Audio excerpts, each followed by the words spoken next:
Before Willys, there was Overland. Overland was an automobile company that was founded in 1903 when Standard Wheel Company wanted to expand and get into the automotive business. Overland was founded by Claude E. Cox and Charles Minshaw under Standard Wheel Company, based in Terre Haute, Indiana. Their first car was a runabout, and it ran off of gasoline, and it was built in 1903. The runabout was pretty sophisticated for the time, powered by 5 horsepower water-cooled vertical single-cylinder, which was mounted in the front under the hood. A lot of early horseless carriages had the engines mounted in the rear or under the seat.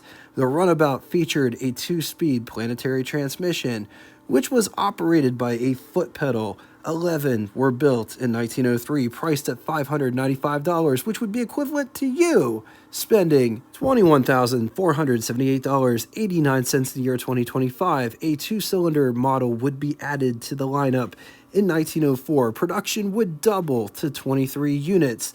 By 1905, Claude would develop a 16 horsepower 4-cylinder that would implement shaft drive and use a steering wheel instead of a tiller. Also in 1905, Standard Wheel would move Overland to Indianapolis, Indiana. After a boiler explosion that happened at the previous plant in 1904, Standard Wheel Company would lose interest. Cox was able to buy the company for $8,000, but more capital was needed, so Cox was able to bring in David M. Parry of Parry Manufacturing Company and Parry Oil and Pipeline. He would come in as an investor, buying 51% of the company, and formed Overland Automobile Company, and was more or less an extension of Parry's Buggy Factory or Parry Manufacturing Company, which goes back to 1882 as the Sea Spring Cart Company. The factory was destroyed by fire in 1884 and was relocated to Indianapolis, Indiana. Production was up to 37 cars in 1905. Production would increase again in 1906 to 47 cars. All the cars that were produced were sold to John North Willys, a car dealer in Elmira, New York. John North Willys. Yes, Willys is how his name is pronounced. Everybody and their mom says it wrong. Willys was born in a small central western New York village, October 25th, 1873. We're going to be on a first name basis with John because things might get a bit confusing later on. John made his money by buying and selling things, even as a child, and he saved every penny he could. At the age of 15, John approached his parents about forming a partnership with his friend. They were going to get into the laundry business in a nearby town. His parents agreed. John would get an apartment in Seneca, New York, where the laundry business was. The laundry business was successful, making about $1,000 in profit, which he had to split with his partner. So John pocketed $500. His parents would intervene and say, John, you should probably go to school and further your education.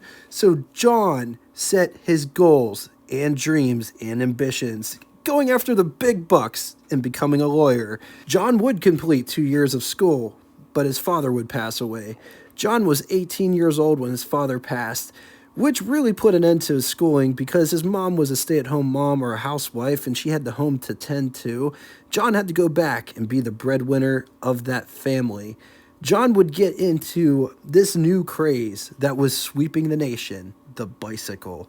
He would open up his own bicycle shop in a small space that he rented. John would soon expand into bicycle repairs as well as selling bicycle parts and dress-up kits to make his bike stand out amongst all of the other bike competition that was out there at the time. And within a few months' time, he was able to move his operation to Main Street. In 1899, John would witness a horseless carriage for the very first time while visiting a business in Cleveland, Ohio. John knew that this was to be the next big thing. It's important to note that John did not ride in or on the horseless carriage. He just saw it drive down the street, but everybody stopped and stared in absolute awe at the sight of it, gauging the response of everybody who witnessed a vehicle, a carriage moving without a horse. Had to be an incredible sight. Perhaps it was the same thing as seeing a light bulb for the very first time. By 1900, his bicycle business was a bicycle empire. selling his bicycles all over the East Coast, bringing in over $500,000. John would purchase his first car from George N. Pierce, who was also a bicycle builder out in Buffalo, New York. John would demo the car as an agent to sell Pierce cars. He didn't sell any cars in 1900, but in 1901 he would sell 2 cars. Not being discouraged by the lack of sales, John would obtain a Rambler franchise in 1902. Rambler was a car produced by the Thomas B. Jeffries Company of Kenosha, Wisconsin. Between the two companies, John would sell 8 cars in 1902. In 1903, that number would grow to 20 cars, and by 1904, John was selling so many Ramblers, Jeffries Company couldn't keep up with the demand. Also in 1904, Pierce would move his cars up market, coming out with their first Pierce Arrow car. John wanted to sell more reasonably priced cars, so John would look at other manufacturers to supply cars he could sell. John would learn about Overland, and he felt that that car would fit the bill. John would sell Overlands as fast as they could build them. The Great Panic of 1907 would hit Perry's empire hard. He lost damn near everything, including his house. He didn't have money to build cars. He didn't have money to pay workers. He could barely keep the lights on. John Willys sent $10,000 to Overland to ensure that he got his cars that he needed to sell. But all of a sudden, shipments just stopped out of nowhere. There wasn't anybody responding from the factory, so John took the bull by the horns, got the next train to Indianapolis to see what was up. When John got there, he was horrified at the shit show that he saw right before his very eyes. 45 cars sat unfinished with parts everywhere. John would take the tour of the factory and he would find all of the components were there to build the cars, but they needed financial backing to continue. John took a huge risk, and he got in touch with some friends of his that were in the finance department back in Elmira, New York. Based on his word, quick plans were laid out, and the funds were immediately available. John was able to come up with $3,500 in a single day, and that was enough to convince Overland's creditors to hold off on anything hasty like shutting down the company and liquidating. John was able to get the workers paid with bonuses. But most important of all, he was able to get the factory up and running, churning out more cars, so he had more inventory and sell these cars for $1,200 a piece. John would make arrangements to buy the company in 1908, and he would reorganize it as Willys Overland. They would also build new facilities as well as a new factory, just to realize when they opened the factory, it wasn't big enough to produce the amount of cars to meet demand. In September, John would buy a huge automotive plant set up for automotive production built by Pope right before they went bankrupt. Pope Manufacturing Company was founded by Albert Augustus Pope around 1876 in Boston, Massachusetts, incorporated in Hartford, Connecticut in 1877. They would produce bicycles, motorcycles, and automobiles. Their first automobile was produced in 1897 and was an EV, or an electric car. By 1899, Pope built over 500 cars. Anyway, John would purchase the Pope factory in Toledo, Ohio for $285,000 and would be the piece de resistance for the Willys Overland Empire.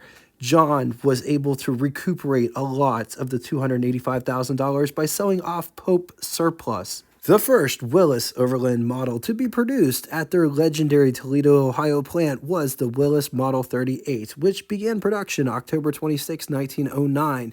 By the end of 1910, Willys Overland was producing over 4,000 cars a year, all of which were sold the moment that they were built. With over $1 million in profit, what a turnaround. I mean, if John never took that train ride to see what was up with his cars, it was just a couple years prior, and took the risks that he took to get where he was, the company was probably days, nay, hours away from foreclosure. John was able to take that company and turn it into a money-making juggernaut. But above all else, there wasn't any debt of any kind. John paid it all back as he went. Production would grow to 15,500 cars in 1910, and by 1915, Willys Overland was producing 150,000 cars a year with factories in Toledo, Elyria, Ohio, Buffalo, New York, Flint, and Pontiac, Michigan. John would reorganize the company in 1917 as a holding company so he could acquire suppliers like Autolite spark plugs. He was able to acquire other companies such as Moline Plow Company in 1918, as well as Duesenberg to get his hands on the factory in Elizabeth, New Jersey, where he planned on building a six-cylinder car. Willys Overland was huge in the automotive world, number 2 in the industry from 1912 through 1917. John Willys was a go-getter. He was a workaholic. The guy worked like 7 days a week, typically 12 to 16 hours a day. His doctors would order him to take a vacation. And while on one of those ordered vacations, John would go to Britain on a ship. Crossing the Atlantic, John would meet Charles Knight, the father of the sleeve valve engine. The basic workings of a sleeve valve engine are as followed. There is a piston in the center, and there are 2 sleeves around the piston, an inner sleeve and an outer sleeve, and they would move up and down, revealing different ports. The sleeves would operate via an eccentric shaft. The engines were dead silent.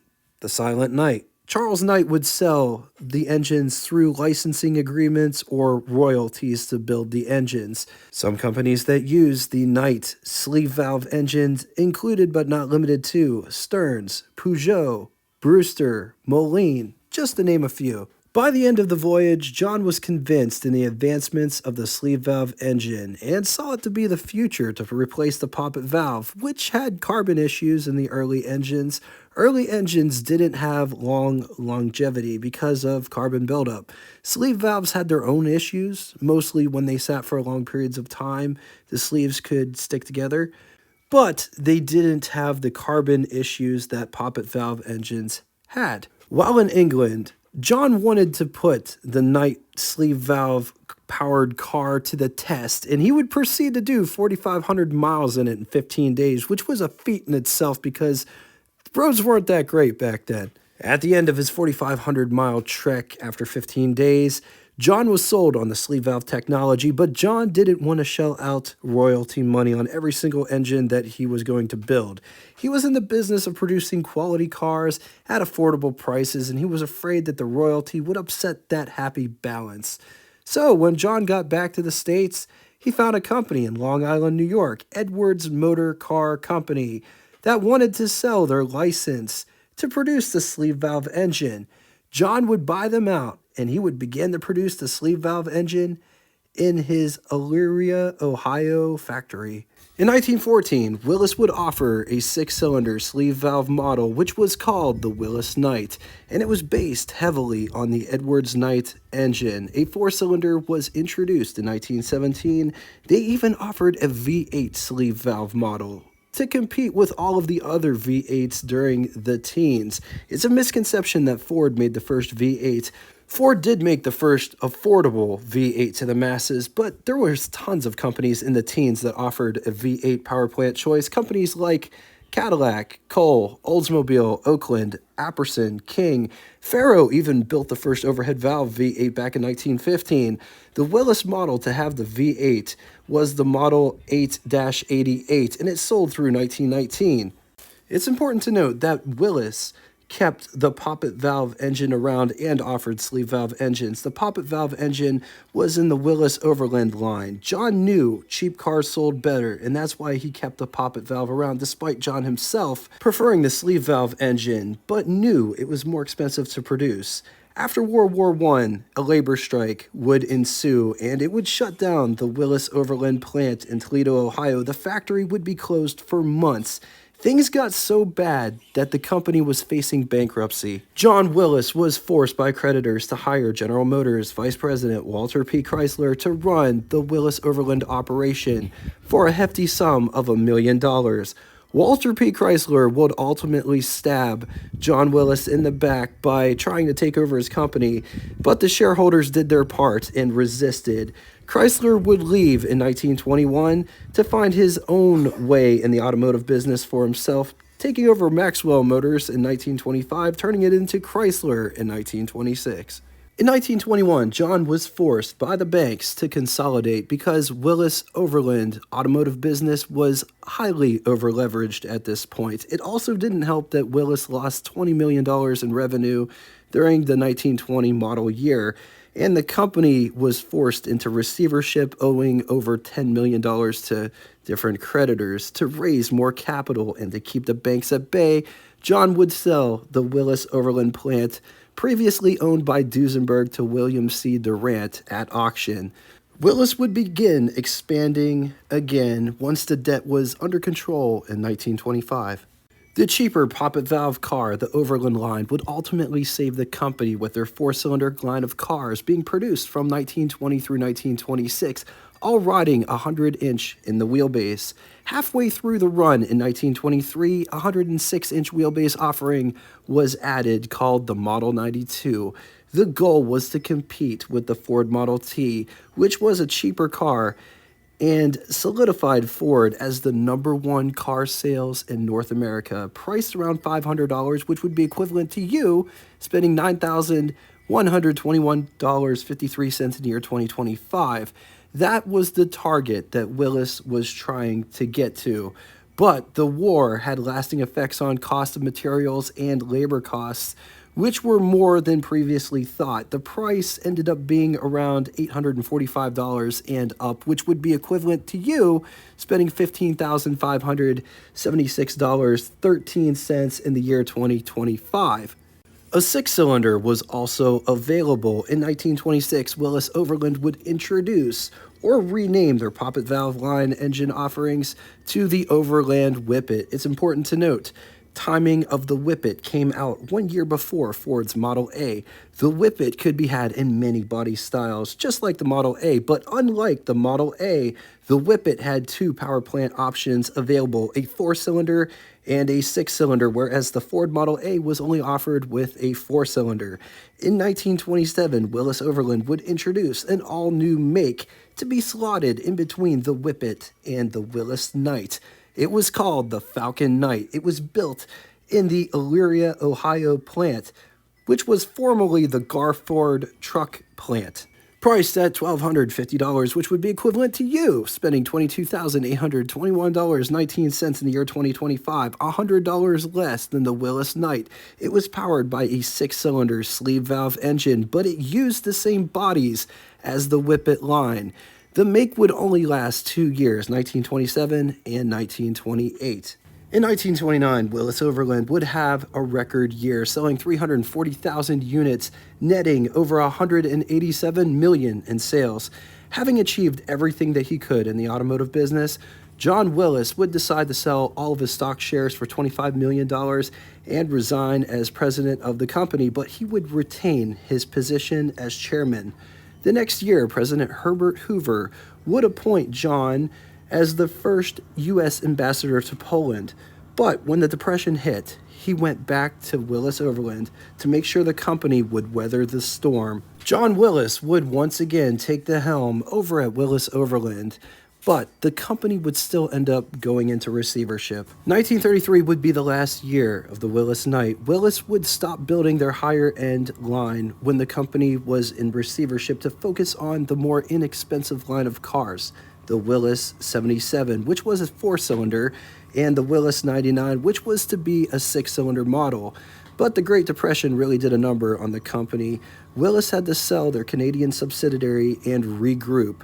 Only the Toledo plant would remain, as well as a few other smaller factories here and there. Everything else was sold off to a new holding company that would lease the factories back to Willys Overland so they could weather the storm. Both Willys Overland and John struggled. John was having marital problems. John's wife of 37 years, Isabella, would file for divorce under Florida's 90-day quickie divorce law.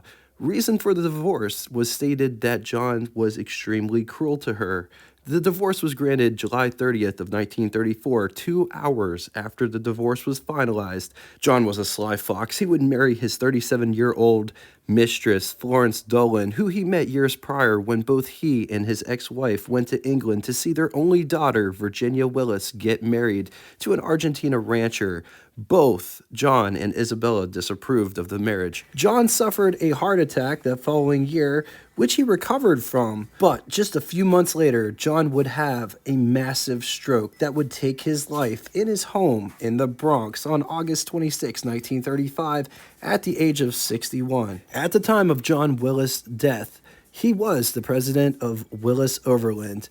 After John Willis' death, the company was reorganized yet again into Willys Overland Motors. In 1937, Willys would come out with an all-new line of cars, which were semi-streamlined. In 1938, Joseph W. Frazier would join Willys, coming over from Chrysler as their chief executive.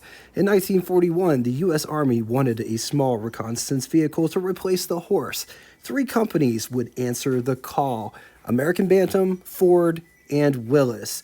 We did a whole episode dedicated to this topic, so we're not going to get into all of the nitty-gritty details in this episode, but you could watch that episode after this video is over if you wish. Super long story short, Bantam was the only company out of the trio to have a working prototype in the 45 days time that the U.S. Army allotted for this project to be completed. But American Bantam's factory was in Butler, Pennsylvania, and it wasn't big enough to supply the Army with enough reconnaissance vehicles that they would need to go fight a war. The reconnaissance vehicle would ultimately be named the Jeep.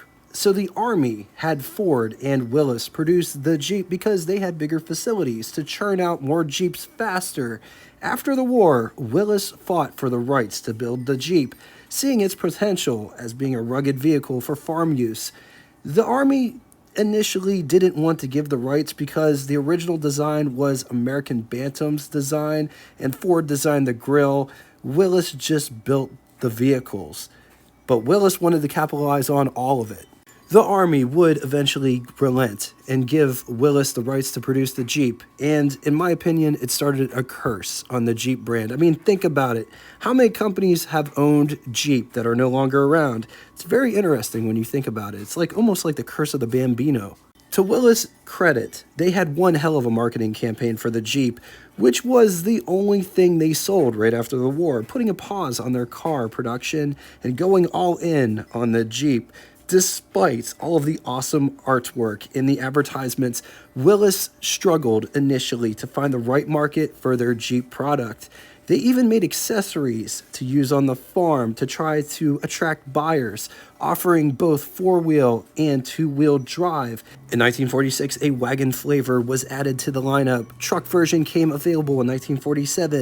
In 1952, Willys would re-enter the car market with their compact car offering, the Willys Aero. In 1953, Kaiser Motors, which was formerly Kaiser Frazier, based in Willow Run, Michigan, established by Joseph W. Frazier, the Chrysler executive. He was also the CEO of Graham Page at this point, and Henry J. Kaiser of Kaiser Ships, as well as many other business ventures, would establish the company in 1945. Right after the war, they would buy Willys Overland for the Jeep brand. Willys would act as its own entity. Nothing changed except the ownership. They would produce cars, trucks, and Jeeps until 1955, when both Willys and Kaiser would stop building cars in the U.S. market, and they would move production to Brazil. But Jeep production still remained here in the USA. The company would be renamed to Kaiser Jeep in 1963. In 1970, Kaiser Jeep would sell to AMC. AMC would sell to Chrysler in 1987, and so on and so forth. I hope you guys really dig this episode. I really enjoyed putting it together. Which history episodes would you like to see done on other companies? Put it in the comment section below. All right, now it's time for Would You Rather. And man, this one's going to be a bit different, but out of all of the cars that Willys made, which one is your favorite? Put it in the comment section below. That is scenario number 1. Scenario number 2, which one of these would you rather have? 1920 Willys Knight, or 1928 Falcon Knight, or 1930 Willys Knight. I'm going to leave this here for a minute. If you need more time, feel free, pause the video. All right, on to the second scenario, 1928 Whippet 6 or 1915 Overland Model 80R Roadster or 1937 Willys Model 77. Once again, got to leave this here for a minute. If you need more time, feel free, pause the video. Now it's time for Name That Tune. First person to give both the name of the band, song title, and the lyric or the line that comes next will have their comment pinned to the top of the comment section. When a problem comes along. If you've made it this far, thank you so much for watching this whole video. I appreciate everything that you guys bring in the comment section below. If you guys have any stories pertaining to Willys, the company, or Overland, a car that you owned, or anything at all, please let us know in the comment section below. Also, we're going to try to do 2 of these a month. Don't hold me to it because this one took a very long time to put together, but I think it's really cool to see where the companies came from, where they went, and how they evolved over time. Thanks again for everything. Until next time, toodaloo! Johnny was a sly fox. Yeah, Johnny. John Willys was a sly fox. He would marry his 30... Oh, man, why am I having such a hard time with this?